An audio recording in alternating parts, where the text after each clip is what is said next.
Sa bawat araw na lumilipas, mas lalo lamang nagiging matigas ang puso ni Joren Castillo. Isa siyang tanyag na negosyante. Kilala sa buong industriya bilang ruthless at walang pinapalampas na pagkakamali. Bilyonero siya sa murang edad, ngunit kapalit nito'y isang pusong hindi na muling nagbukas matapos siyang iwan ng babaeng dati minahal niya ng lubos. Ngayon, nakaupo siya sa pinakamahal na leather chair sa loob ng kanyang opisina na nakatayo sa pinakataas na palapag ng isang kilalang building sa Makati. Ang mga salamin ng bintana ay floor to ceiling, kaya't kitang-kita ang buong syudad na puno ng ingay, liwanag at trapiko.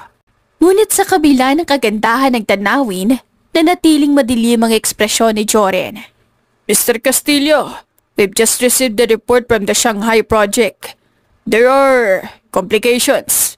Maingat na sabi ng kanyang assistant na si Mark habang nakatayo sa gilid ng mesa. Nagangat ng tingin si Joren mula sa hawak niyang dokumento. Complications? Malamig na ulit niya. Hindi ba't sinabi ko na I don't want excuses, Mark? Ang kailangan ko lang results. If my instructions were followed exactly, there should be no complications. Kinabahan si Mark at bahagyang tumango. Yes, sir. The local partners demanded adjustments sa kontrata. They believe. Believe? Putol agad ni Joren. Ang mga matay nagliliyab sa galit. This is business, Mark. Hindi ito simbahan para paniwalaan lang ang mga salita. Kung hindi nila kayang sundin ang napirmang kontrata, then we cut ties. Mas gugustuhin ko mawala ng isang branch kaysa magtapon ng oras sa mga incompetent na tao. Napabuntong hininga si Mark at tahimik na tumango. Alam niyang walang saysayang sumagot kapag ganito ang mood ng boss niya. Inihagis ni Joren ang hawak na ballpen sa ibabaw ng mesa at nagdikit ang mga daliri niya sa sentido. Ramdam niya ang unti-unting sakit ng ulo na bumabalo tuwing may aberya sa negosyo. Paulit-ulit na lang. Lahat ng taong nakapaligid sa akin puro palpak. Kung hindi ko sila pagagalitan, walang mangyayari sa kumpanya ko. Bulong niya sa sarili. Leave me alone for now, Mike. Malamig niyang utos. And make sure, by tomorrow morning, this issue is resolved. I don't care how. Yes, Mr. Castillo. Agad na yumuko ang assistant at mabilis na lumabas ng opisina. Pag-aalis nito, tumayo si Joren at lumapit sa bintana. Nakahawak siya sa bulsa ng kanyang mamahaling suit. Habang nakatingin pababa sa mga kumikislap na ilaw ng lungsod, sa mata ng mundo, isa siyang matagumpay na tao. Ngunit sa likod ng lahat ng kayamanan, may sugat na matagal nang hindi naghihilom. Kung hindi niya ako iniwan, baka iba ang buhay ko ngayon. Tahimik niyang naisip, sabay pisil sa sariling kamao. Ayaw man niyang aminin, ngunit bawat galit na binubuhos niya sa negosyo ay ugat ng sakit na naiwan. Biglang bumukas muli ang pinto ng opisina at halatang hindi siya natuwa. Didn't I say I want to be alone, Mark? Ngunit hindi si Mark ang bumungad, kundi ang kanyang kapatid na babae. Si Althea, na nakasuot ng simpleng dress. Sa mga mata nito'y makikita ang bahagyang pagod ngunit may halong tapang. Kuya, tawag niya sabay sara ng pinto.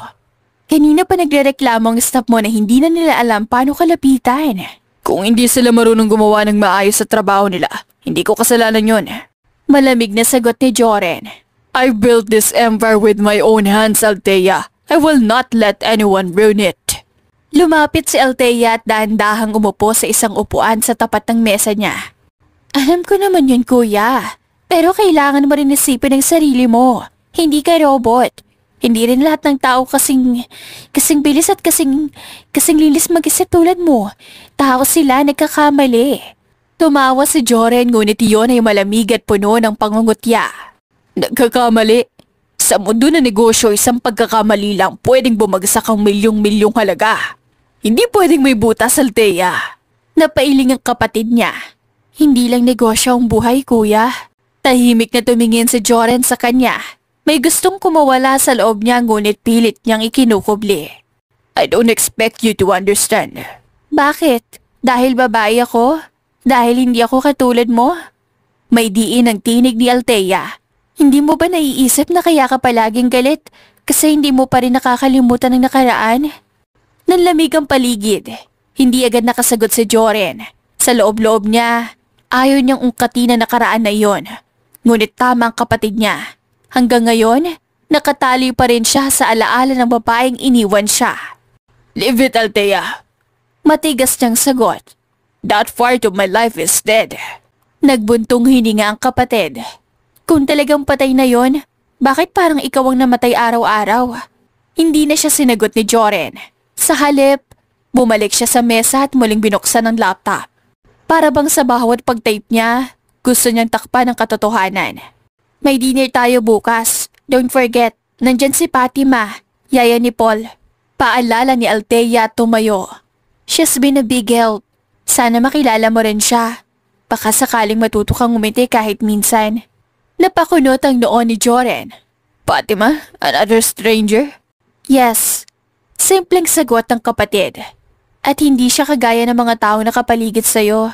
Masayahin siya. At to be honest, kuya, nakakagaan ng loob ang presensya niya. Subukan mo lang. Hindi na sumagot si Joren. Ngunit nang maisara ni Althea ang pinto, nanatili siyang nakatitig sa blankong screen ng kanyang laptop.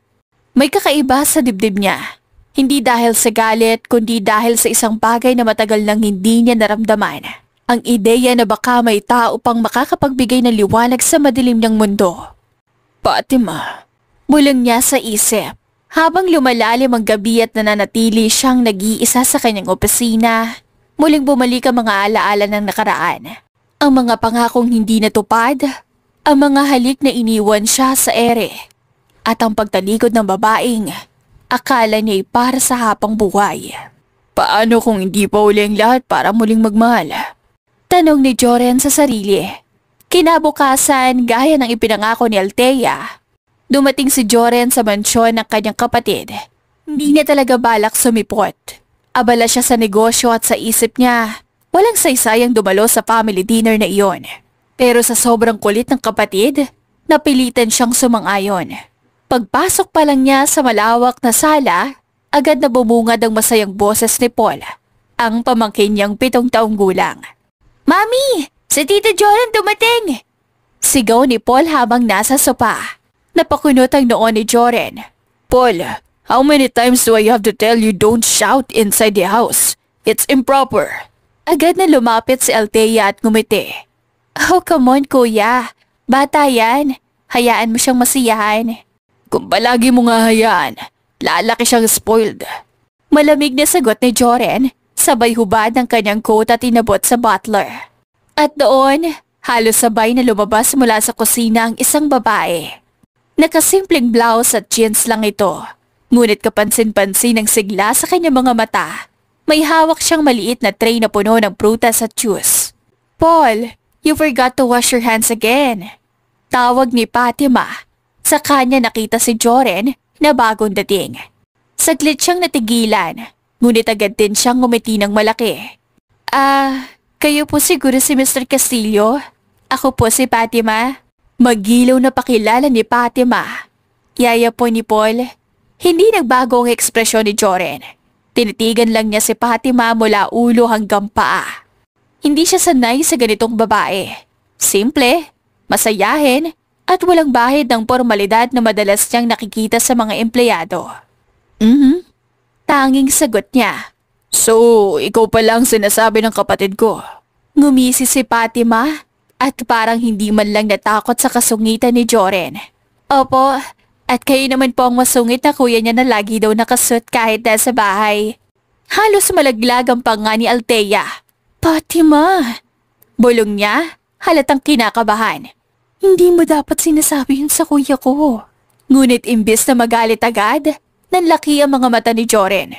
Excuse me? Malamig niyang tanong.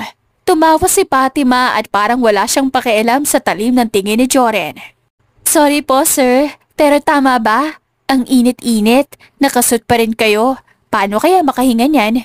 Tahimik ang buong sala, maging ang mga kasambahay ay napatingin. Nag-aabang ng posibleng pagsabog ni Joren. Sanay silang lahat na kahit maliit na pagkakamali, siguradong may sermon o sigaw mula kay Joren. Ngunit imbes na sumabog, napapikit si Joren. Pinipigilan ng sarili. I don't need anyone questioning my choices, at lalo na hindi isang yaya. Hindi nawala ang ngiti ni Fatima. Ay, ganun po ba? Kasi po concerned lang ako. Baka mamaya, ma-heat stroke kayo. Fatima? Saway ni Althea, pigil ang tawa. Pero ngumisi si Paul at sabat agad.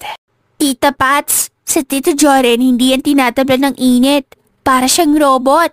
Natawa ng malakas si Fatima.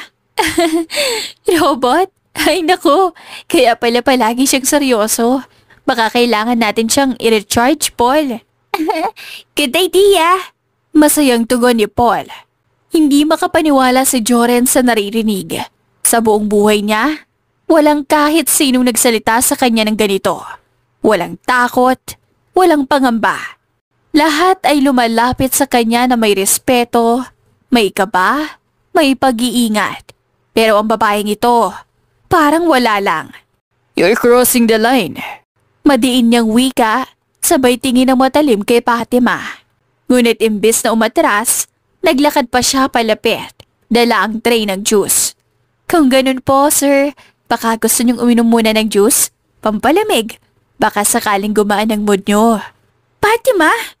Halos pasigaw na ulit ni Althea. Please, wag mo nang dagdagan. Pero ngumisi lang si Fatima at inabot ang isang baso kay Joren.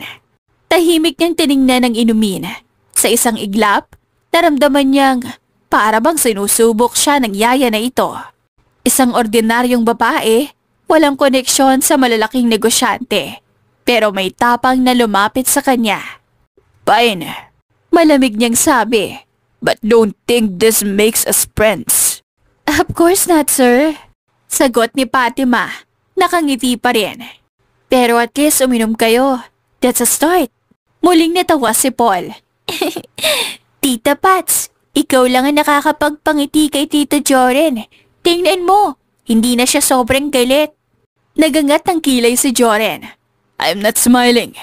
Dapat ngumiti ka po para mas gwapo ka lalo. Mabilis na tugon ni Fatima. Fatima? Bulong na lang ni Althea, parang gusto nang himatayin. Ngunit sa loob-loob ni Joren, may kakaibang pakiramdam siyang hindi niya maipaliwanag. Naiinis siya, oo, dahil pakiramdam niya binabastos siya. Pero kasabay nito, may bahagyang aliw. At habang pinagmamasdan niya si Fatima na nakikipagkulitan kay Paul, napansin niyang may kakaibang saya sa mga mata ni Fatima. Hindi siya katulad ng mga babaeng kilala niya. Hindi peke ang ngiti at hindi natatakot sa kanya. Kuya, let's eat. Sabat ni Althea, pilit binabago ang usapan. Tahimik na tumango si Joren at sumunod sa dining area. Ngunit habang naglalakad, lihim siyang napatingin muli kay Fatima. Mabilis lumipas sa mga linggo sa mansyon ng mga Castillo, unti-unting nasanay si Fatima sa bagong rutina. Ang pag-aalaga kay Paul, ang bunsong anak ni Althea. 7 taong gulang ang bata, makulit, matanong at hindi mapigilan sa kakulitan. Pero kung tutuusin, masaya si Fatima sa ganitong klaseng trabaho. Umagang-umaga, nasa hardin na sila. Si Paul ay abala sa pagtatakbo-takbo habang may hawak na maliit na laruan niyang kotse. Tita Pats, look! Broom broom! Sigaw ni Paul sabay taas ng laruan. Napatawa si Fatima. Wow! Ang bilis naman ng kotse mo, Paul. Baka naman kaya niyang makipagkarera sa totoong kotse ni Tito Joren. Agad na tumigil si Paul at nakangiting tumingin sa kanya. Tito Joren? Si Tito na hindi po marunong ngumiti? Shhh! Natatawang saway ni Fatima. Baka marinig ka, lagot tayo. Totoo naman, Tita Pats. Sagot ni Paul, tumatawa rin. Parang robot si Tito. Umupo si Fatima sa damuhan at inalalayan si Paul na maupo rin. Robot? Kung robot siya, ano naman ako? Nag-isip si Paul. Nakakunot ang noo bago biglang nagsalita. Ikaw? Ikaw ang battery. Kasi ikaw lang ang nakakapagpagana sa robot kapag wala ka, sad siya. Natawa ng malakas si Fatima. Halos mapaluha. Nako, Paul. Ang talino mo talaga. Baka ikaw na ang pinakamatalinong batang nakilala ko. Of course. Sagot ni Paul, proud na proud. Sabi ni Mami matalino ako kasi lagi akong curious. Tumango si Fatima. Tama naman, pero minsan sobra kang curious, kaya lagi ka naguguluhan. Nagkibit balikat si Paul at biglang nagtanong, Tita Pats, bakit ka palaging masaya? Sandaling natigilan si Fatima, pero ngumiti rin agad. Kasi Paul, gusto ko palagi ako nagpapasaya sa ibang tao, lalo na sa mga bata na tulad mo. Pero hindi ka ba napapagod? Seryosong tanong muli ni Paul, sabay tingin ng diretso sa kanya. Napangiti si Fatima, medyo may lambing ang tono. Siyempre napapagod din ako, pero kapag nakikita ko ang mga ngiti nyo, parang nawawala ang pagod ko. Tumango-tango si Paul, parang may malalim na naintindihan. Kaya pala gusto po kita kasi parehas po tayong masayahin. Sa puntong iyon may dumating na boses mula sa terasa. Paul, don't run too far. You might hurt yourself. Sabay silang napalingon ni Fatima. Nakatayo si Joren. Nakapormal na naman kahit nasa bahay lang. May hawak siyang cellphone, kunit halata na ang atensyon ay nasa kanila. Tito Joren! Sigaw ni Paul sabay takbo papunta sa kanya. Tingnan mo! May kotse ako! Agad niyang binuhat ang bata, kahit may bahagyang pagkakunot sa noo. I can see that. Pero dapat careful ka. Tito, you're always serious. Sabat agad ni Paul. Sabi ni Tita Pats, dapat masaya rin minsan. Halos mapalunok si Joren na tumingin kay Fatima na nasa gilid lang. Nakangiti habang pinagmamasdan sila. Did you really tell him that? Tanong niya, malamig pero may halong pagtataka. Ngumisi lang si Fatima at umupo muli sa damuhan. Well, totoo naman sir. Hindi naman pwedeng puro seryoso. Baka sumakit ang ulo nyo. Nag-irap si Joren at binalik ang tingin kay Paul. Your Tita Pats talks too much. Ngunit natawa lang si Paul at kumapit sa leeg ng tiyuhin. Tito, she's right. Ikaw kasi parang laging galit. Pero kapag nandyan siya, hindi ka masyadong nakakatakot.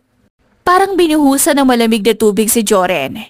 Hindi siya sanay na marinig ang ganitong mga salita mula sa sariling pamangkin. Sa halip na sumagot, binalik niya si Paul sa lupa. Go back to your toys. Yes, Tito. Masiglang sagot ni Paul, sabay takbo pabalik kay Fatima. Halika na, Paul. Tawag ni Fatima. Turuan na kitang gumawa ng bahay gamit ang mga blocks mo. Agad na naupo si Paul sa tabi niya at inilabas ang maliit na kahon ng building blocks.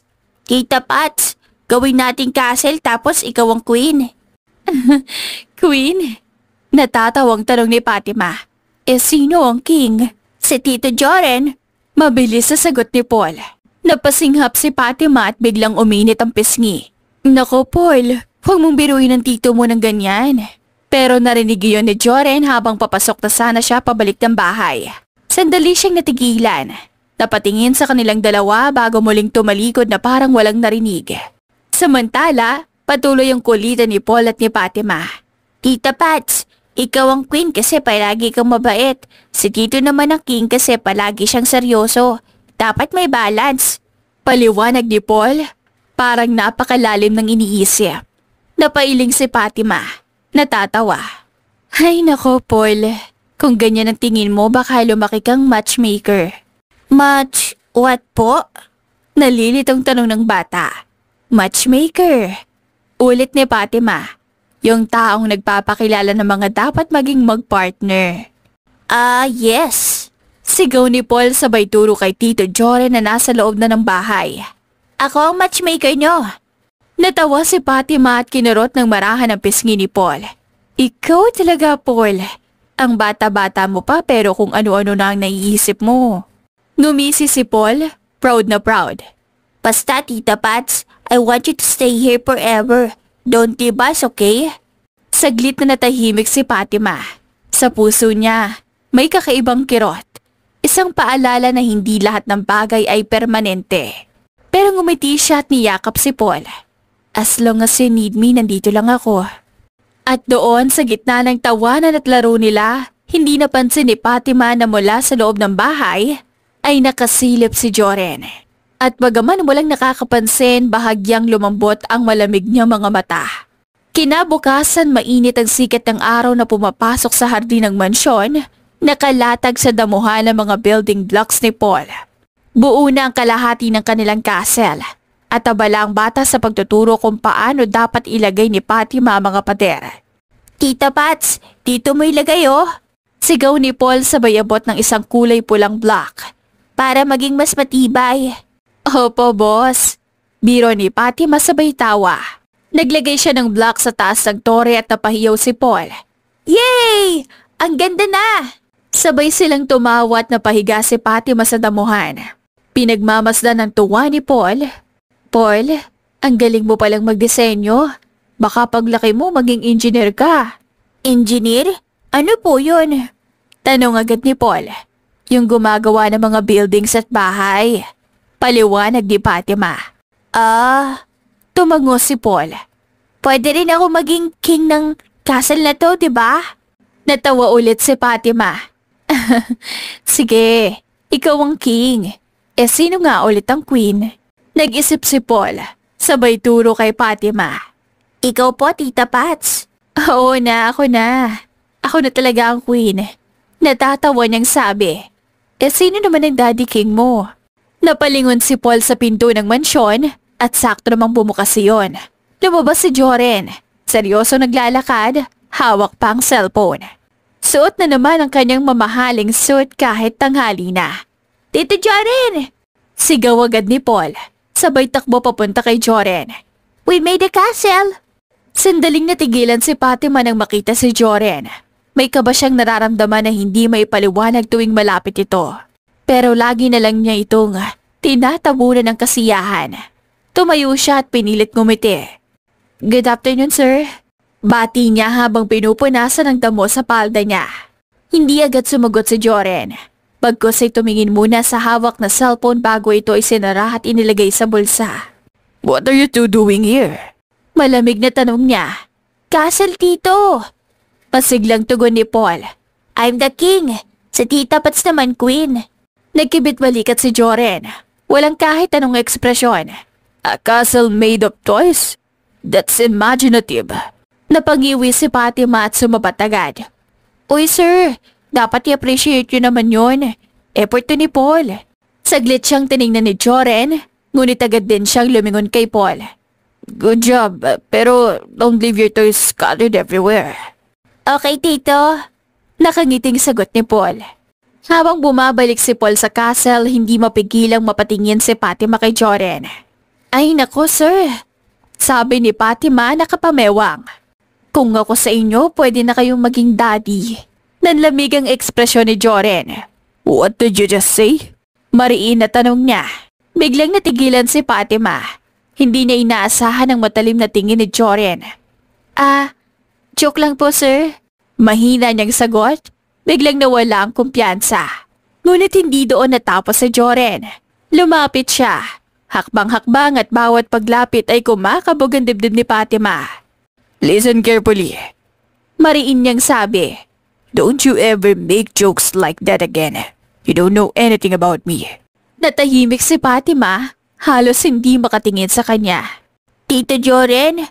Mahinang tawag ni Paul habang hawak ang kamay na kanyang tiyuhin.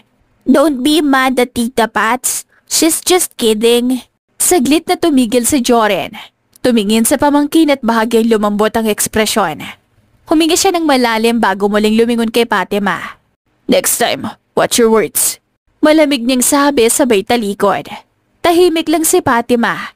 Nakayuko at hiyang-hiya. Habang papalayo si Joren, tahimik namang lumapit si Paul kay Fatima at bumulong. Tita Pats, don't be sad. Tito's just like that. He doesn't smile much. Ngumiti si Fatima kahit may bahagyang kirot sa puso niya. Okay lang ako, Paul. Next time, careful na sa tita sa jokes.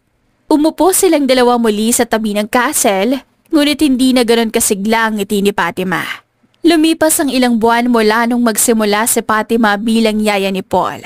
Sa bawat araw na kasama niya ang bata, mas lalo siyang nagiging bahagi ng pamilya. Hindi lang si Paul ang nakakagaan ng loob niya kundi pati si Althea. Unti-unti silang nagiging magkaibigan. Mula sa simpleng kwentuhan habang nagkakape sa terrace, hanggang sa mahabang usapan tuwing natutulog na si Paul. Isang hapon habang mahina ang ihip ng hangin at naglalaro sa damuhan si Paul, nakaupo sina Fatima at Althea sa veranda. May hawak na tasa ng tsaa si Althea, samantalang si Fatima naman naglalagay ng prutas sa maliit na plato. Ang saya talaga ni Paul kapag kasama ka. Ani Althea na may ngiti sa labi. Kahit ako nagugulat kung gaano siya kabilis na kumapit sa'yo.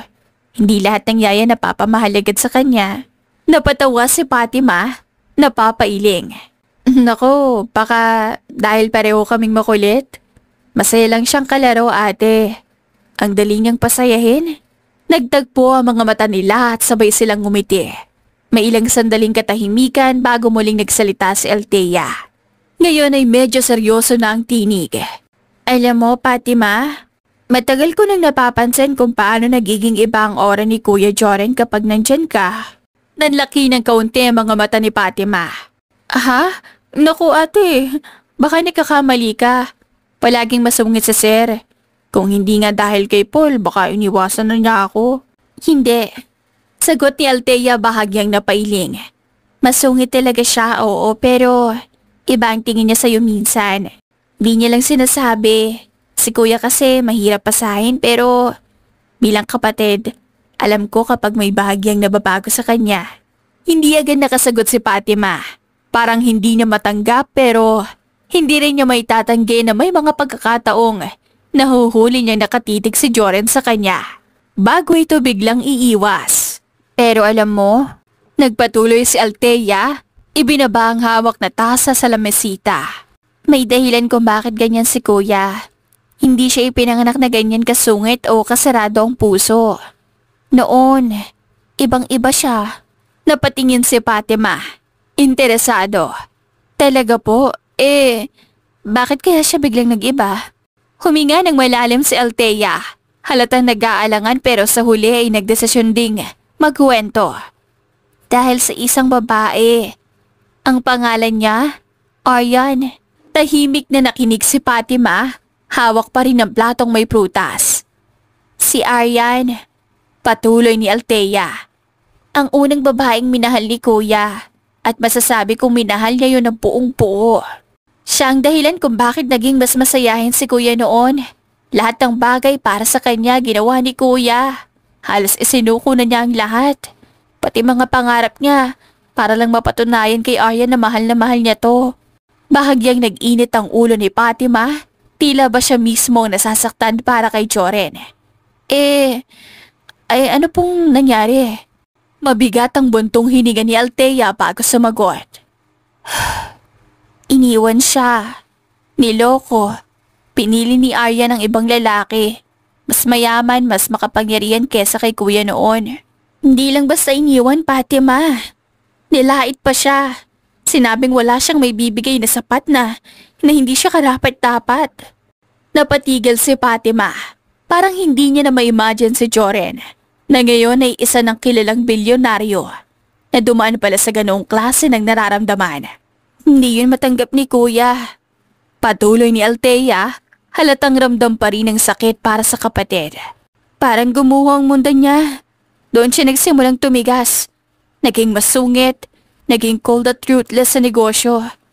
Pero para bang itinatak niya sa sarili niya na hindi na siya muling magtitiwala sa kahit sinong babae. Tahimik lang si Fatima.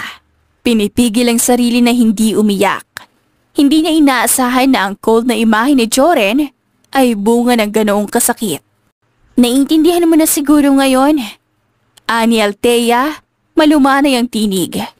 Kung bakit ganyan siya sa'yo. Hindi dahil ayaw ka niya, kundi dahil natatakot siya muling masaktan. Kapag nasanay siya sa presensya mo, kapag unti-unti siyang natutong umiti ulit, natatakot siyang baka bigla ka ring mawala. Grabe ate. Bulong ni Fatima, halos hindi na makatingin kay Althea. Hindi ko akalain na ganun pa lang ang pinagdaanan niya. Hindi ko sinasabi to para isipin mong responsibilidad mo ang baguhin siya. Dagdag ni Althea. Pero gusto kong maintindihan mo siya.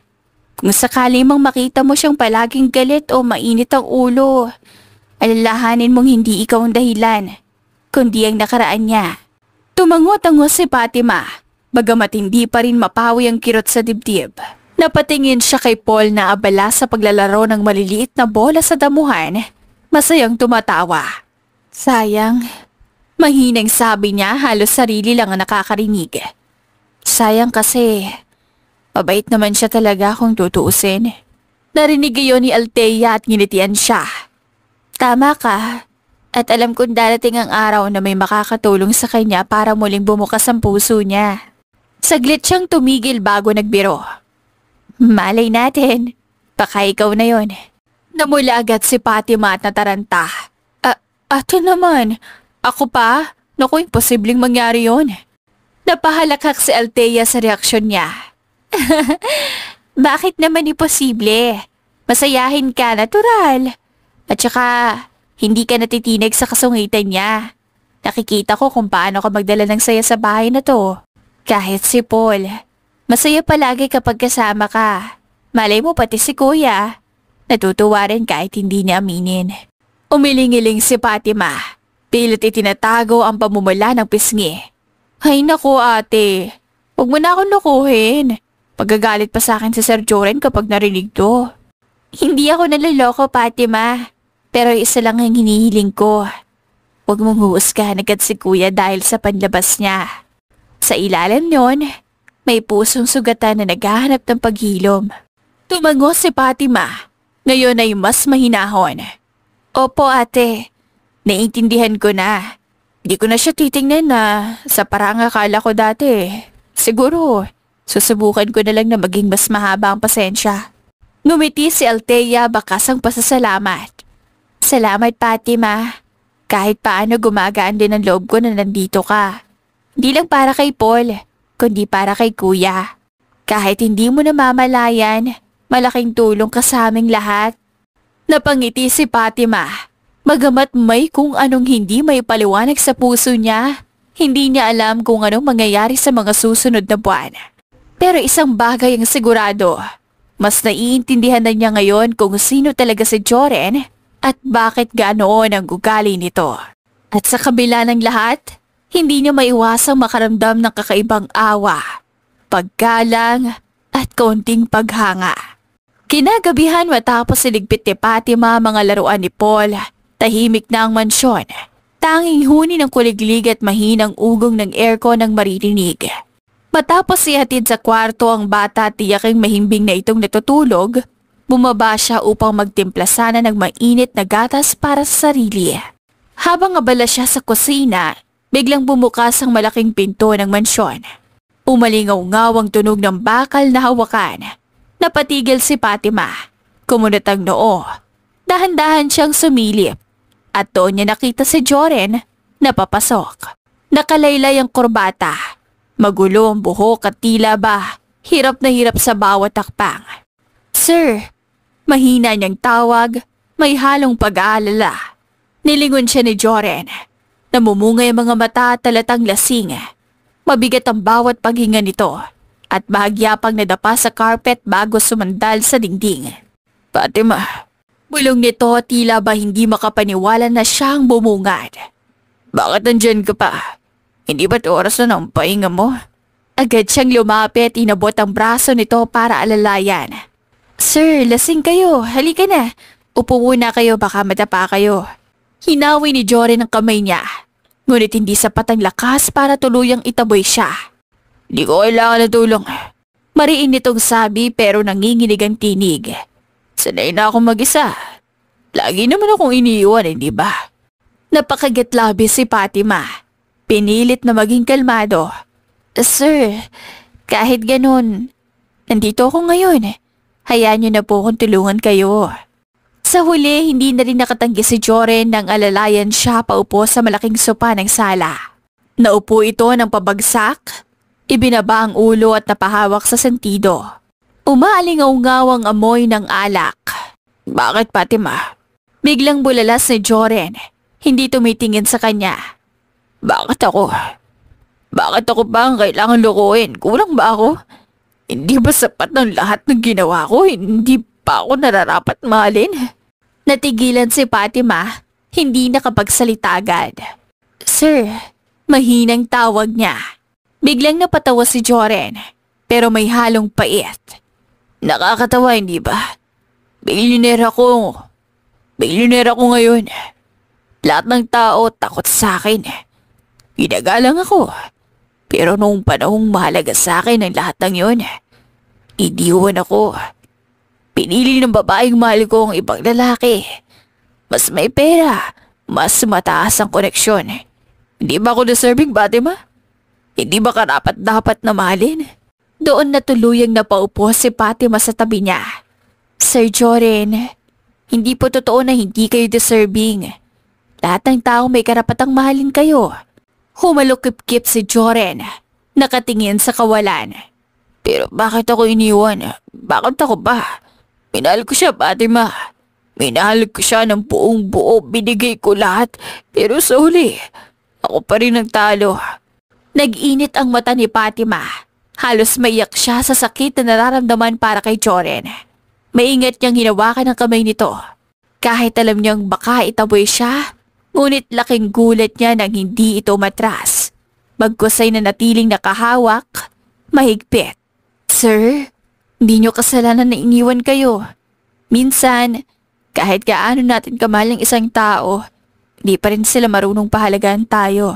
Hindi ibig sabihin nun na wala na kayong halaga.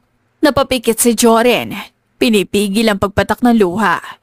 Fatima, ang sakit. Hindi na nawala ang sakit. Gabi-gabi, iniisip ko pa rin kung saan ako nagkulang. Kung bakit siya umalis. Wala po kayong pagkukulang. Mabilis na tugon ni Fatima, marinang tinig. Kung talagang mahal niya kayo, hindi niya hahanapin sa ibang hindi niyo kayang ibigay. Hindi po kayong problema. Tahimik na dumalaw ang luha ni Joren, bagamat pilit niyang tinatakpan ng palad. Ngunit nakita pa rin ito ni Fatima. Marahan siyang yumuko at tumingin sa mga mata ni Joren. Sir, kahit gaano kasakit, kahit gaano kailalim ang sugat, may mga taong handang magbigay ng pagmamahal na totoo. May mga taong hindi kayo iiwan. Saglit na napatingin si Joren sa kanya, parang naguguluhan. At ikaw ba yun, Fatima? Ikaw bang sinasabi mong taong hindi ako iiwan? Nanlaki ang mga mata ni Fatima. Hindi niya inaasahang itatanong iyon. Napalunok siya at sa loob ng ilang segundo, hindi siya makasagot. Pero sa halit na kontrahin, marahan siyang ngumiti. Ang masasabi ko lang, sir, nandito ako. Hindi ko kayo iiwan sa gabing ito. At kung papayagan nyo, lagi akong nandito para makinig. Kahit gaano pa kasakit ang nararamdaman nyo. Muling napabuntong hininga si Joren. At sa pagkakataong iyon, dahan-dahang bumigat ang ulo nito hanggang sa mapahilig sa balikat ni Fatima. Nagulat siya, ngunit hindi niya inalis. Fatima, bulong ni Joren bago tuluyang pumikit. Sana totoo sinasabi mo. Kasi pagod na akong mag-isa. Napakagatlabi si Fatima. Ramdam ang tibok ng puso. Marahan niyang hinaplos ang buhok ni Joren. Oo, sir. Mahinag sagot niya, halos pabulong. Hindi ko kayo pababayaan. At sa unang pagkakataon matapos ang mahabang panahon, nakatulog si Joren na may bahagyang ngiti sa labi. Sa balikat ng isang babaeng hindi niya inaasahang magbibigay ng ginhawa sa pusong matagal ng sugatan. Samantalang si Fatima, tahimik lang na nakaupo. Hinahaya ng sandali, hindi niya alam kung anong kahulugan ng lahat ng iyon sa hinaharap. Pero malinaw sa kanya, nakita niya ang tunay na Joren. Hindi ang billionaire na masungit, kundi ang lalaking marunong magmahal at nasaktan. Mabilis ang paglipas ng mga buwan kung dati ay tila laging seryoso si Joren, ngayon ay may mga pagkakataong natuto na siyang ngumiti. Hindi malaki, pero sapat para mapansin ni Fatima ang pagbabago. Minsan, sa gitna ng paglalaro ni Paul, nahuhuli ni Fatima mga mata ni Joren na nakatitig. Hindi sa bata kundi sa kanya. At sa tuwing mahuhuli niya iyon, mabilis ding iiwas si Joren. Tila ba, nahihiya. Ngunit sa puso ni Fatima, may kumakabog na damdaming hindi na niya kayang itanggi. Isang umaga nadatnan niya si Joren sa may terrace habang nagbabasa ng ilang papeles. Maaga itong bumangon. Nakasuot na agad at handa ng lumabas. "Good morning, sir." Bati ni Fatima. May ngiting pilit tinatago ang kilig. Nagangat ang tingin si Joren at sa gulat niya, ngumiti ito ng bahagya. Good morning, Fatima. Nakakagulat ka. Maaga ka ring gising. Kasi po di ba may lakad tayo ni Paul mamaya? Ayoko pong magmadali. Sagot niya. Tumango si Joren at tumayo. Actually, may iba akong plano ngayon. Sasama ka sa office. Nabigla si Fatima. Ha? Ako po? Sa opisina? Naglakad si Joren palapit. Hawak ang coat at saglit na tumigil sa harap niya. Yes, I want you to come with me para makita mo kung gaano kabisi ang mundo ko. Don't worry, nakausap ko na si Paul. Pumayag siya sa akin ka muna. Napanganga si Fatima. Hindi makapaniwala. Pero sir, baka isipin ng mga tao kung ano-ano kapag kasama niyo ko. Napangiti si Joren bahagyang nakataas ang kilay. Let them think. Wala naman silang karapatan manghimasok sa buhay ko. Namilog ang mga mata ni Fatima at ramdam niya ang init sa pisngi. Mabilis siyang umiwas ng tingin. Kung ganun po, sige, pero baka po ko ma-out of place. Hindi kita hayaang ma-out of place. Sagot agad ni Joren, seryoso ang boses pero may halong lambing. Sa opisina, halos lahat ng empleyado ay napapalingon habang magkasabay silang pumasok. Si Fatima, bagamat nakasuot ng simpleng blouse at slacks, na conscious sa mga matang nakatingin sa kanya. Ngunit si Joren, tila walang pakialam. Lumakad ito ng diretsyo at paminsan-minsan babaling sa kanya. Relax, Fatima. Bulong ni Joren habang naglalakad. Hindi ka nila kakainin. Napairap siya, bagamat hindi maitago ang ngiti. Easy for you to say, sir. Sanay kayo sa ganyan, ako hindi. Tumawa si Joren, mababa at halos nakakaloko. Cute ka kapag naiilang. Napatigil si Fatima, nanlaki ang mga mata. Sir Joren naman. Ngumisi lang si Joren at nagpatuloy sa paglalakad. Parang wala lang yun sa kanya. Pero ang puso ni Fatima ay kumakabog. Pagdating sa opisina, ipinakilala siya ni Joren sa ilang stop bilang friend.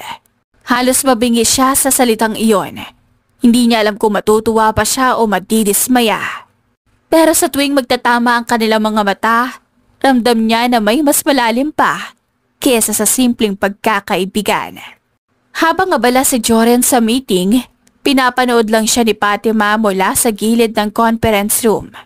Ang tikas nito sa pagtayo, ang bilis mag-isip, at ang lalim ng boses niya kapag nagbibigay ng utos. Pagkatapos ng meeting, lumapit si Joren sa kanya. So, what do you think? Nakakatakot ba akong boss? Napangiti si Fatima. Hindi naman po, pero medyo intimidating. Umangat ang isang kilay ni Joren. Medyo lang, hindi ba ako nakakatakot para sa'yo? Umiling si Fatima. May ngiting mapaglaro. Hindi po, kasi kilala ko na kayo. Saglit na tumahimik si Joren. Maya-maya'y ngumisi ito. Malambing at nakakaloko. Careful, Fatima. Baka lalo ko mahulog sa paraan ng pagtingin mo sa akin. Namula agad ang pisngi niya. Sir? Tumawa si Joren. Masayang-masaya sa reaksyon niya. I'm just teasing. Sa mga sumunod na linggo, mas naging malapit sila. Madalas na siyang isama ni Joren sa office o business lunches. Isang gabi, habang pauwi sila, bigla ang nagsalita si Joren. Fatima, naisip mo na ba kung bakit kita laging isinasama? Napaisip siya. Siguro po para hindi kayo mainip? Umiling si Joren. Tinitigan siya ng matalim ngunit may lambing. No, kasi kapag nandyan ka, mas madali ang lahat. Kahit stressful ang araw ko, kapag kasama kita gumagan. Parang natunaw ang puso ni Fatima sa sinabi niya. Hindi niya alam kung paano sasagot, kaya't pilit siyang ngumiti.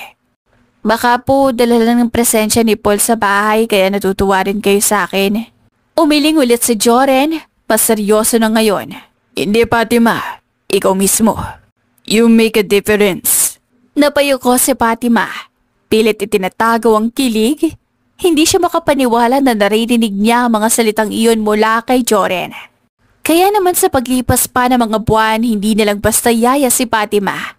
Unti-unti siya nagiging bahagi ng mundo ni Joren. Sa negosyo, sa pamilya, at higit sa lahat, sa puso niya. Ngunit sa likod ng lahat ng tawa, may isang lihim na pinipilit itago ni Fatima. Nahulog na siya. At sa bawat ngiti ni Joren, sa bawat biro at sa bawat pagkakataong inahasar siya nito, mas lalo siyang nahuhulog. Ngunit alam niyang hindi basta-basta pwedeng aminin iyon. At habang nakatitig siya kay Joren na abala sa laptop sa tabi niya, isang tanong ang paulit-ulit na umiikot sa isip niya. Hanggang saan kaya ang kaya kong gawin para iparamdam sa kanya na karapat-dapat siyang mahalin ulit? Noon, iniisip niya lang na istorbo ang masayahing si Fatima at ang makulit na pamangkin. Pero ngayon, parang hindi na niya ma-imagine ang araw niya nang wala ang dalawa. Kaya ng isang linggo ng Sabado, nagdesisyon siyang isama sina Fatima at Paul sa isang simpleng lakad. Pagdating nila sa isang kilalang family restaurant sa Tagaytay, agad na tumatakbo si Paul papasok. Hawak ang maliit na kamay ni Fatima. Si Jory naman nakasunod lang. Nakasuot siya ng simpleng long sleeves at slacks. Malayo sa corporate aura niya sa opisina. Para bang mas maluwag ang paghinga niya ngayong wala sa harap ng mga investors at empleyado. Tito Joren, ang ganda dito. Sigaw agad ni Paul habang nakasilip sa glass window. Parang painting. Napangiti si Fatima at yumuko. Pero magka masyadong sumisigaw ha. Baka mapagalitan tayo ng mga tao rito. Joren crossed his arms. Nakatingin sa kanila. Hayaan mo na. Bata yan. At least masaya siya. Napalingon si Fatima at napatas ang kilay. Uy, first time kong marinig na hindi ka nagrereklamo sa ingay ni Paul. Don't get used to it. Malamig na sagot ni Joren, pero bahagyaring lumitaw ang ngiti sa kanyang labi. Umupo na sila sa reserve table na nasa gilid para may magandang view. In-order agad ni Fatima ang spaghetti at fried chicken para kay Paul, habang si Joren naman ay simpleng steak at wine. Habang naghihintay, si Paul ay sobrang excited na nagkukwento tungkol sa cartoon na napanood niya kagabi. Tita Pats, tapos lumipad yung dragon. Ang galing, parang si Iron Man. Tumawa si Fatima at kinulong buhok ni Paul. Kulit po talaga, Paul. Biglang sumingit si Joren. Paul, chew your food properly mamaya, okay? Don't talk while eating. Opa, Daddy. Mabilis na sagot ni Paul. Napanganga si Fatima at halos malaglag ang kutsara niya. Oh, wait, ano raw? Maging si Joren ay natigilan. Anong sinabi mo, Paul? Daddy. Inosenteng sagot ni Paul habang ngumunguya ng breadstick. Ikaw na kasi parang daddy ko na. Lagi kang nandyan tapos sinasama mo kami ni Tita Pats. Pwede ka na maging daddy ko. Hindi agad nakasagot si Joren. Nakatingin lang siya kay Paul. Sa kabila ng lahat ng yaman, negosyo at impluwensya. Ngayon lang niya naramdaman ang ganitong klaseng tuwa. Paul, malumanay nang sabi. I'm not your daddy. Tito mo ko. Sumimangot si Paul. Pero gusto ko po. Ayaw niyo ba? Tumikim si Fatima at pilit ng ngumiti. Pagkaman halata ang pamumula ng pisngi. Paul, hindi porket laging kasama mo si Tito Joren, ibig sabihin daddy mo na siya. Daddy ka naman ah. Kasi wala naman ako nakikitang daddy. Lagi siyang wala. Nasa work. Sagot ni Paul. Medyo nalulungkot. Pero si Tito Joren andyan. Tahimik si Joren. Hindi alam kung ano ang isasagot. Paul, marahan niyang sabi. You don't need to call me daddy kung hindi mo gusto, pero... Napahinto siya. Halos hindi niya masabi. Pero kung makakatulong para maging masaya ka, hindi ko tututulan. Talaga? So pwede na kitang tawagin Daddy Joren? Ay nako, Bata talaga, wala nang nagawa. Ngumisi si Joren at sa hindi niya inaasahan, napatingin siya kay Fatima. Hayaan mo na. At least masaya siya. Besides, it doesn't sound too bad. Napalunok si Fatima at mabilis na umiwas ng tingin. Ramdamang mabilis sa pagtipok ng puso niya. Ayaw niyang ipahalata pero kinikilig siya. Ang lalaking dati ay sobrang suplado at walang pakialam. Ngayon ay tila nagpapago sa harap niya. At iyon ay dahil sa presensya niya at ni Paul. Dumating na ang pagkain at nagsimula silang kumain. Habang sinusubuan ni Fatima si Paul ng spaghetti, hindi niya maiwasang mapansin kung paanong paminsan-minsan ay nakatingin si Joren sa kanila. Tahimik lang pero may lambing sa mata. Daddy Joren! Tawag ulit ni Paul. Puno ng spaghetti ang bibig. Pwede ba tayo mamaya sa park? Gusto ko ng ice cream. Sure. Sagot agad ni Joren, na ikinagulat naman ni Fatima. Wow! Bulong niya, medyo natawa. Sino ka at anong ginawa mo kay Joren na kilala ko? Nagtaas ng kilay si Joren. Don't push it, Fatima. Pero halata sa tono ng boses niya ang biro. Nagtuloy-tuloy ang usapan nila hanggang matapos ang lunch. Pagkatapos, pumunta nga sila sa park malapit sa resto. Doon, bumili si Joren ng 3 ice cream cone. Ako na. Sabi niya kay Fatima nang magabot na ito ng pera. May treat. Napaikot ang mata ni Fatima pero ngumiti rin. Well, that's new. Umupo sila sa isang bench habang si Paul ay tumatakbo-takbo. Hawak ang ice cream habang pinapanood nilang bata. Napuno ng kakaibang katahimikan ang pagitan nila. Alam mo, biglang sabi ni Joren, nakatingin kay Paul. I never thought I'd enjoy this kind of day. Simple lang pero ang gaan at ang saya. Napatingin si Fatima, natigilan sa narinig. Kasi dati, puro business lang ang nasa isip mo ngayon. Ikasama ka na. Tumingin si Joren sa kanya. Seryoso ang mga mata. Ikaw, ikaw may kasalanan yan. Nag-init ang pisngi ni Fatima. Bakit ako? Kung hindi dahil sa'yo, hindi ko malalapitan si Paul. Hindi ko rin mararamdaman to. Dahil focus ako dati sa business. Napangiti siya ng kaunti. You make things lighter. Hindi nakasagot si Fatima. Pinili na lang niyang tumawa ng mahina at umiwas ng tingin. Habang naglalaro si Paul sa may swings, muling sumigaw ang bata. Daddy Joren! Tingnan mo ako! Napangiti ng malapat si Joren at sumigaw pabalik. Careful, baby! At sa sandaling iyon, hindi lang si Paul ang masaya. Maging si Fatima ay napuno ng kakaibang saya. 2 linggo ang lumipas at mas lalong mahuhulog si Fatima kay Joren at hindi niya alam kung aamin ba siya o hindi. Kinakabahan si Fatima habang naglalakad papunta sa opisina ni Joren. May binili kasi siyang simpleng necktie, kulay navy blue na para kay Joren.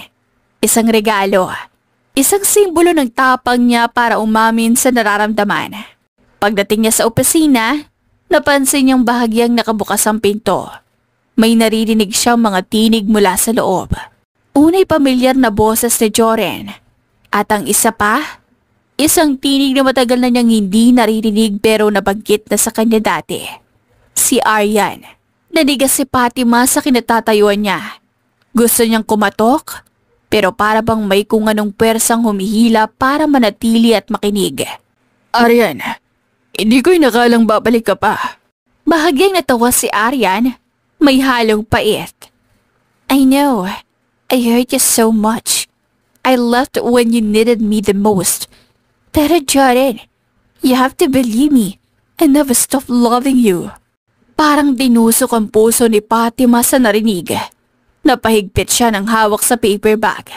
Halos mapunit ang gilid nito. Tahimik si Joren sandali bago sumagot.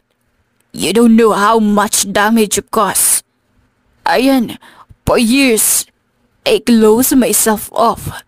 Wala nang ibang makapasok sa puso ko mula nang iniwan mo ko. Nanikip ang dibdib ni Fatima.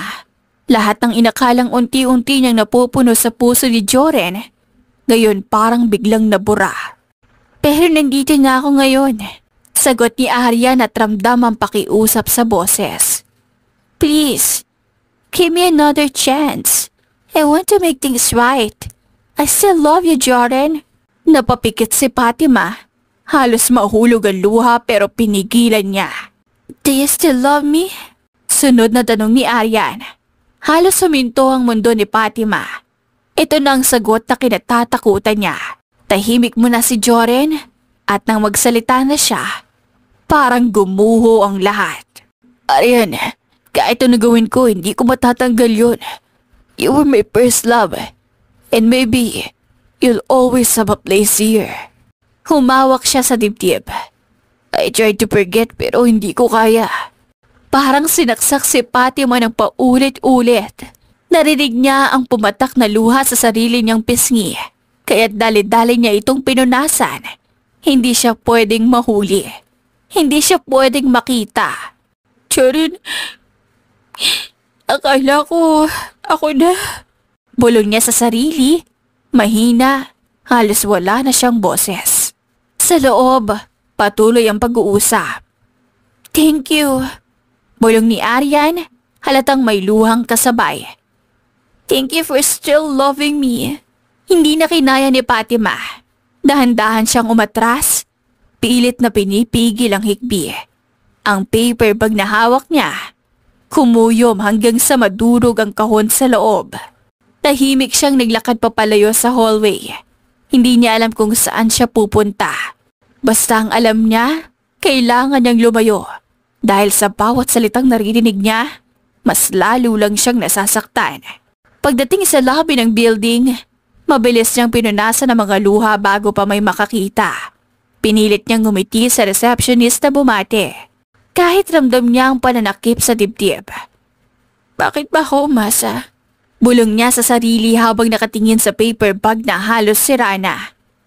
Bakit ako naniwala na may puwang ako sa puso niya? Naglakad siya palayo.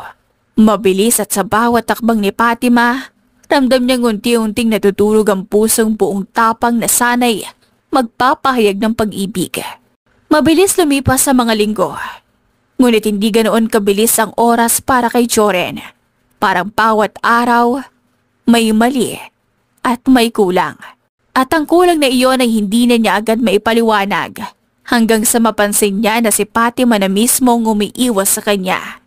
Kung dati sabay silang kumakain ng lunch o kaya si Fatima mismo magdadala ng coffee sa opisina niya na may kasamang biro, ngayon halos hindi niya nakikita ang babae, maliban na lang kung kasama si Paul. Sa opisina, strictly professional si Fatima. Walang biro, walang mga kwentong personal. Kapag nagsasalita siya, direkta. Isang hapon nasa conference room na si Jordan kasama si Fatima at ilan pang empleyado. Habang nagsasalita siya tungkol sa bagong project, pasulyap-sulyap siya kay Fatima. Pero si Fatima, nakatutok lang sa notes niya. Hindi man lang tinitingnan ang direksyon niya. Pagkatapos ng meeting, naiwan silang dalawa. Humugot ng hininga si Jordan at nilapitan siya. Fatima, what's going on? Napatingin si Fatima. Mabilis na ngumiti ng pilit. Ano pong ibig niyong sabihin, sir? You've been avoiding me. Diretso niyang sabi. Don't deny it. I noticed everything. Hindi naman po. Nagayos si Fatima ng gamit. Pilit na kalmado ang boses. Baka busy lang po. Busy lang po sa trabaho. Maraming reports, maraming errands. Tsaka kailangan ko ring bantayan si Paul. Nagtaas ng kilay si Jordan. Halatang hindi kumbensido. Busy, Fatima? Even when you're busy, you always have time to joke around. You always have time to smile. Now, nothing.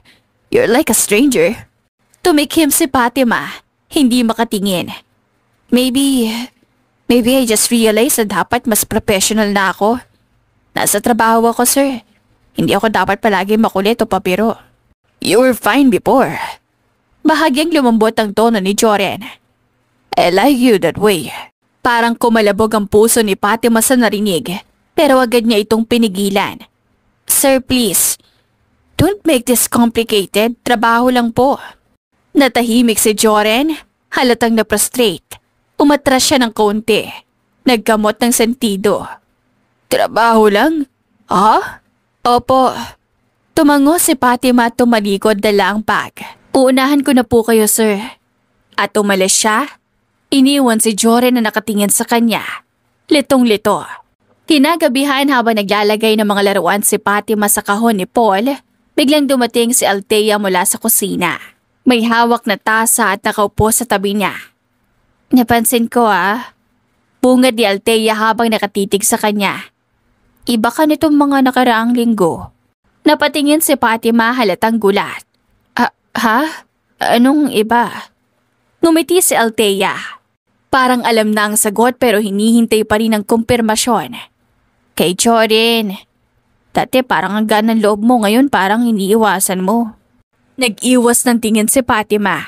Hindi naman ate. Siguro pagod lang. Pagod? Umiling si Althea. Fatima, matagal na kitang kilala. Alam ko kung pagod ka lang o may tinatago ka. Hindi agad sumagot si Fatima. Napatingin siya kay Paul na mahimbing nang natutulog, saka bumuntong hininga. Ate, ayoko sana magsabi. Sabihin mo na, mas mabuti kesa kimkimin. Tahimik muna si Fatima bago bumukas ang bibig. Mabagal pero puno ng bigat. Ate, gusto ko na si Joren. Alam ko. Halata, Fatima. Kung paano kang ngumiti kapag nakikita mo siya.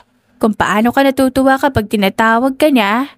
Kung paano ka nagiging sobrang defensive kapag napapagalitan ka niya. Hindi mo lang napansin pero kitang-kita ko na. Nag-init ang pisngi ni Fatima at halos mahulog ang hawak na laruan. Hindi naman ako obvious, diba? Obvious ka. Pero bakit parang umiiwas ka ngayon? Napayuko si Fatima at naramdaman niyang namumuo ulit ang luha sa mga mata.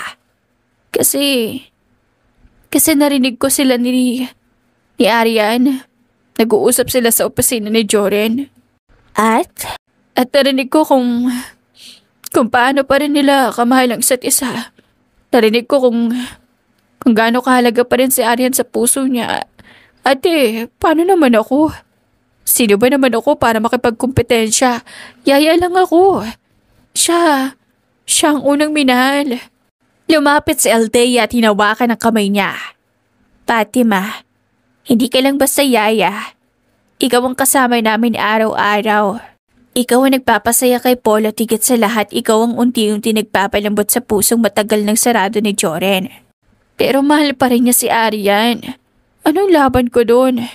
Hindi mo alam ang lahat ng nararamdaman niya. Ang narinig mo ay bahagi lang.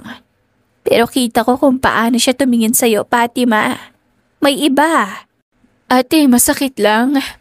Ang hirap na makita siya araw-araw tapos kailangan ko magpanggap na okay lang. Kaya iniwasan ko siya. Kasi kung hindi, baka tuluyan na ako masaktan. Fatima, hindi mo kailangan magtago sa akin. At hindi mo kailangan itago ang nararamdaman mo kay Joren. Kung gusto mo siya, sabihin mo. Kahit sa sarili mo man lang. Aminin mo dahil kung patuloy mo tatakasan, ikaw lang masasaktan. Napahinga ng malalim si Fatima. Oo ate, gusto ko na siya. Si Joren. Kahit alam kong baka wala akong laban, kahit alam kong baka masaktan lang ako, di ko na kayang itanggi, gusto ko siya. At doon, tuluyan na siyang umiyak. Hindi lang sa harap ng sarili kundi sa harap ng taong pinakamalapit sa kanya. Si Althea naman, tahimik na yumakap sa kanya. 3 araw makalipas. Pagkatapos ng mahabang araw sa opisina, halos bagsak na si Fatima nang makapasok siya sa kanyang kwarto. Pero pagbukas niya ng ilaw, muntik na siyang mapasigaw. Nandoon, nakaupo sa gilid ng kama niya si Joren. Medyo gusot ang buhok nito at namumugay ang mga mata.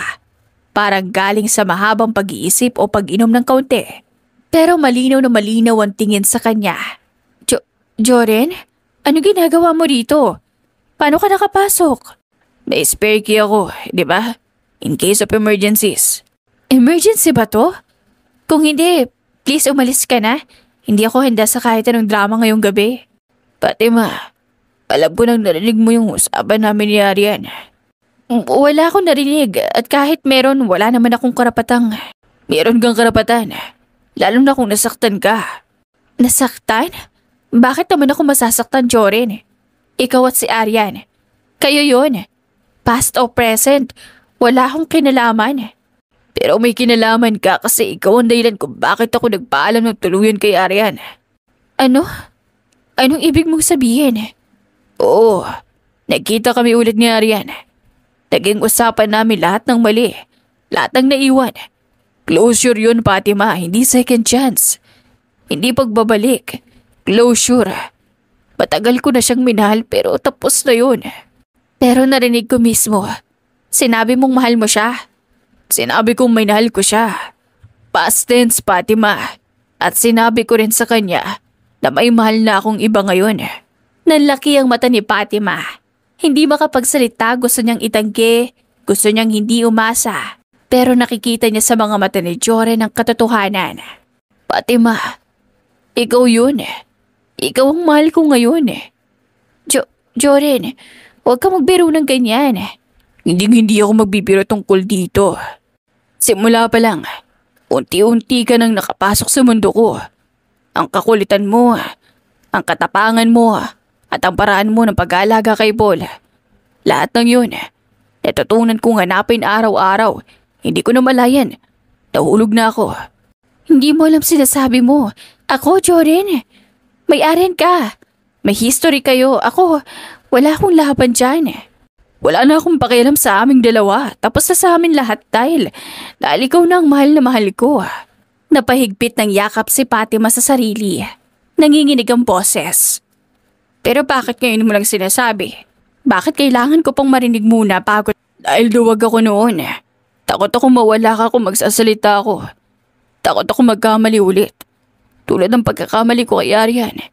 Pero nung makita kong iniiwasan mo ko, doon ko na-realize mas masakit ang hindi ko masabi kaysa posibilidad na tanggihan mo ko. Natigilan si Fatima. Gusto niyang maniwala pero natatakot pa rin siya. Paano kung magbago isip mo? Paano kung bukas si Aryan pa rin pala ang pipiliin mo? Nahinto ang mundo ni Fatima nang marinig niya ang mga salitang iyon kay Joren. Lumapit ito sa kanya.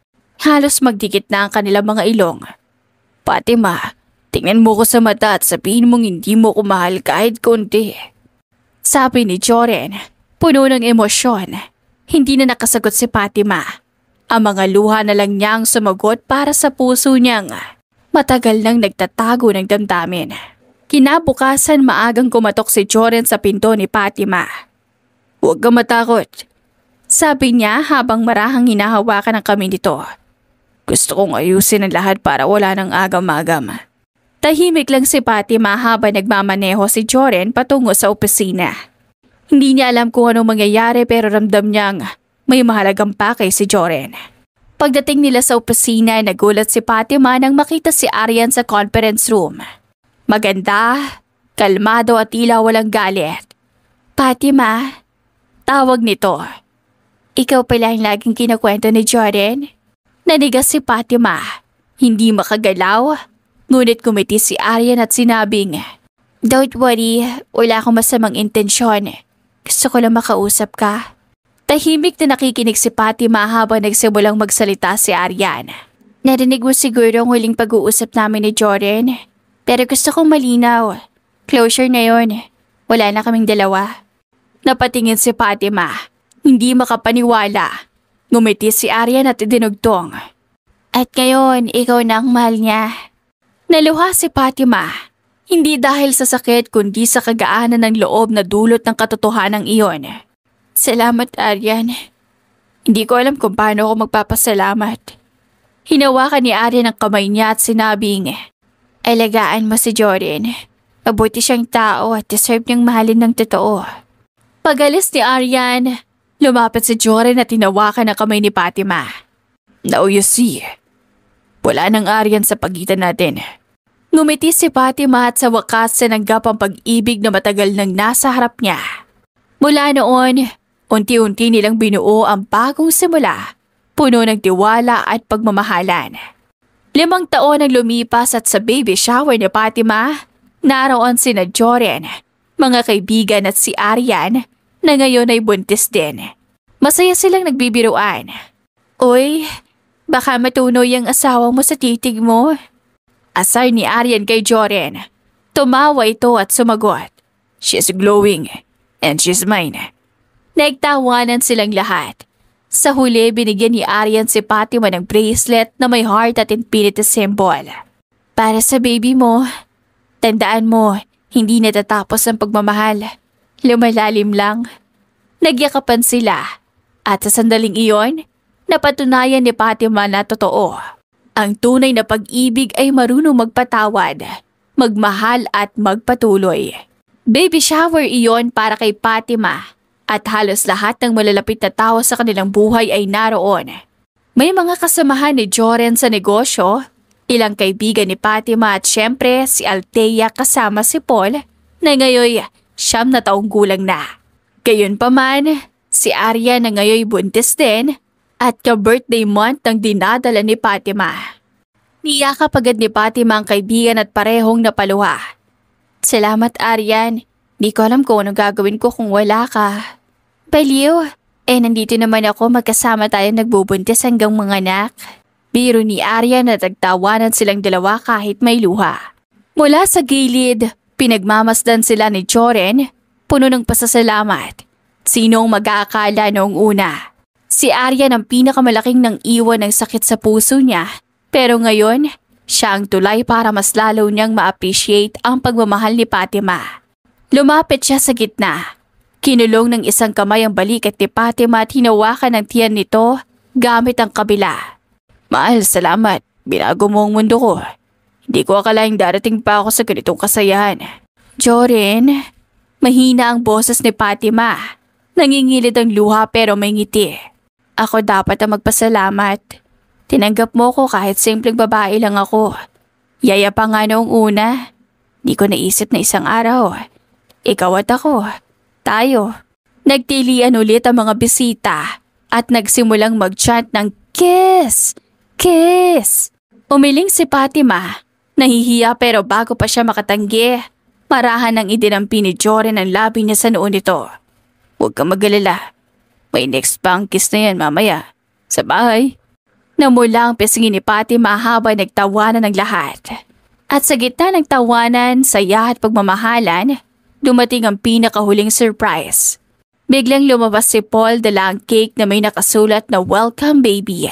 Napalibutan ito ng mga maliliit na booties at baby bottles na gawa sa icing. Sabay-sabay silang nagpicture at habang hawak ni Joren si Fatima, hindi niya na napigilang bulungan ito. Ito na ang pinakamagandang chapter ng buhay ko. At ikaw ang dahilan. Napangiti si Fatima, lumuluha pero masaya. Ako rin, Joren. At simula ngayon wala nang sarado o sirang puso.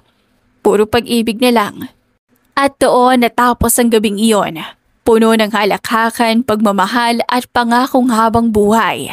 Ang billionaire na minsang itinuring na broken-hearted ay natagpuan na ang tunay na kaligayahan.